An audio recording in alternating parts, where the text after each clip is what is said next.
একদিন এক গরিব দাদিমা ময়লা ফেলতে গিয়ে হঠাৎ একটি চকচকে সোনার কলসি কুড়িয়ে পেলেন। কলসিটি এত সুন্দর ঝলমাল করছিল যে কৌতূহলবশত দাদিমা সেটি বাড়িতে নিয়ে এলেন। বাড়িতে আসতেই হঠাৎ কলসিটি কথা বলে উঠল, হে দাদিমা, আমি এক জাদুর কলসি, তুমি যা চাইবে আমি তাই পূরণ করে দেব।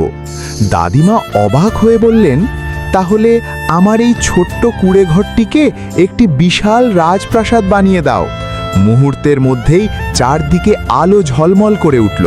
দাদিমার ছোট্ট বাড়ি বদলে গেল সোনালী রাজপ্রাসাদে। দাদিমা আনন্দে নাচতে লাগলেন। কিন্তু পাশের এক লোভী দাদু সবকিছু দেখে ফেলল। রাতের অন্ধকারে সে চুপি চুপি এসে জাদুর কলসিটি চুরি করে পালিয়ে গেল। পরদিন সকালে দাদিমা কলসিটিকে খুঁজে না পেয়ে ভেঙে পড়লেন। তিনি বসে বসে কাঁদতে লাগলেন, আমার জাদুর কলসি কে নিয়ে গেল?